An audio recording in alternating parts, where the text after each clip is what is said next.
جو تازہ خبر ہے وہ یہ ہے کہ امریکہ نے فی الحال ایران پر جو حملہ ہے اس کو ملتوی کر دیا ہے۔ پریزیڈنٹ ٹرمپ نے ایک ٹویٹ کے ذریعے یہ بتایا کہ چونکہ مذاکراتی عمل کو وہ آگے بڑھانا چاہتے ہیں اور تیزی سے چاہتے ہیں کہ یہ مذاکراتی جو عمل ہے کسی معاہدے کے اندر یہ پہنچے، تو اس لیے فی الحال جو حملے ہیں وہ منسوخ کر دیے گئے ہیں۔ یہ ایک ٹویٹ کی ہے پریزیڈنٹ ٹرمپ نے جس کے ذریعے انہوں نے ہمیں یہ بتایا ہے، اور یہ بھی کہا ہے کہ جلد معاہدہ طے پا گیا تو حملہ نہیں ہوگا۔ اسرائیل نے بھی حملہ مؤخر کرنے پر اتفاق کیا ہے۔ انہوں نے مزید کہا کہ ایران کے خلاف کارروائی کا اختیار ہمارے پاس موجود ہے، جبکہ امریکی وزیر خارجہ مارکو روبیو کہتے ہیں کہ ایران کی جانب سے اب کسی بھی معاہدے کے اوپر پہنچنے کے لیے بہت تیزی اور اگریسو ڈپلومیسی دکھائی جا رہی ہے، اور وہ مکمل طور پہ آمادہ ہیں کہ جلد از جلد یہ معاہدہ ہو جانا چاہیے۔ ایران کا موقف ہے کہ امریکہ سے حملے کرنے کی ہم نے کوئی درخواست نہیں کی ہے اور نہ ہی ہم کسی طریقے سے کمپرومائز کرنے کو تیار ہیں۔ پروگرام کے حصے میں جاوید ملک صاحب ہمارے ساتھ موجود ہیں، سابق سفیر رہ چکے ہیں ماہر بین الاقوامی امور کے۔ بہت شکریہ جاوید صاحب جوائن کرنے کے لیے۔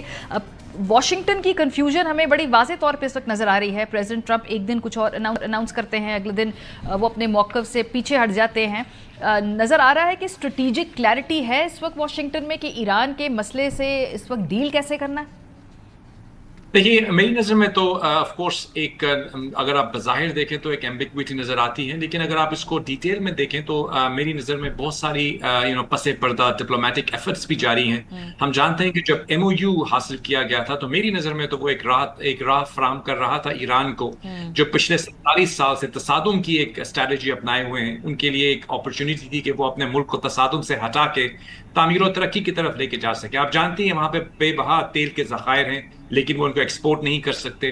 ان کے پاس بہت سارے اثاثے دنیا بھر میں منجمد ہیں، لیکن ان کے پاس رسائی نہیں ہے، ان کو عالمی منڈیوں تک بھی وہ نہیں رسائی حاصل کر سکتے۔ ان کی جو عوام ہے، ہم دیکھ رہے ہیں اس وقت دنیا میں جین زی کی بات ہوتی ہے تو وہاں پہ بھی تو موجود ہیں ینگ لوگ جو چاہتے ہیں کہ ان کو اپرچونٹیز ملیں، امپلائمنٹ کی، انٹرپرینورشپ کی، لیکن وہ 47 سال سے ایک الجھے ہوئے ہیں اس تصادم کے راستے کے اوپر۔ یہ جو ایم او یو ہے یہ دراصل ایک ایسا راستہ فراہم کر رہا تھا ایران کو کہ وہ اپنی تصادم کے راستے سے ہٹ کے تعمیر و ترقی کی طرف جا سکتے ہیں۔ لہٰذا میری نظر میں تو ایسی کوئی بھی ایفرٹ جو اس ایم او یو کو ریسٹور کر سکتی ہے اس کو ہمیں ویلکم کرنا چاہیے۔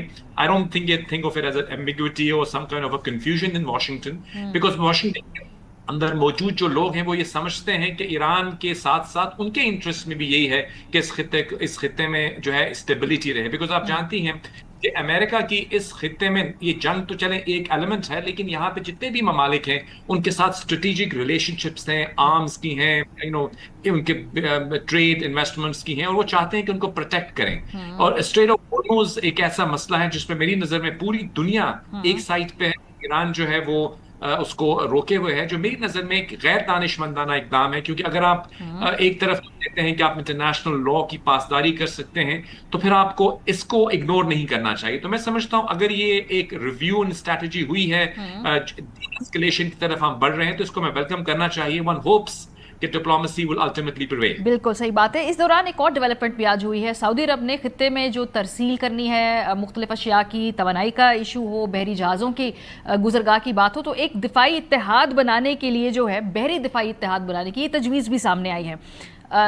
یہ کیا لگتا ہے کہ یہ جلد اتحاد تشکیل ہوگا؟ کیا اتنا آسان ہوگا؟ اور اس پہ ایران کیسے رسپونڈ کرے گا؟ دیکھیے، پہلی بات تو یہ کہ جو اتحاد ہے یہ کسی کے خلاف نہیں ہے، it's not against aimed at any country. یہ ایک بیسکلی انٹرنیشنل لا کے جو نارمز ہیں جن پہ تمام یونائٹڈ نیشنز کی جو نیشن اسٹیٹس ہیں اور جو اس پہ سگنیٹری ہیں، جو اس پہ بلیو کرتی ہیں، کیونکہ جو رائٹ آف نیویگیشن ہے ماریہ صاحبہ وہ انٹرنیشنل لا میں انشرائنڈ ہے، تو جتنی بھی اسٹیٹس اس میں شامل ہوں گی یا ہو رہی ہیں میری نظر میں وہ تمام اسی چیز پہ کاربند ہیں کہ جو کہ آلریڈی انٹرنیشنل لا میں اگریڈ ہے۔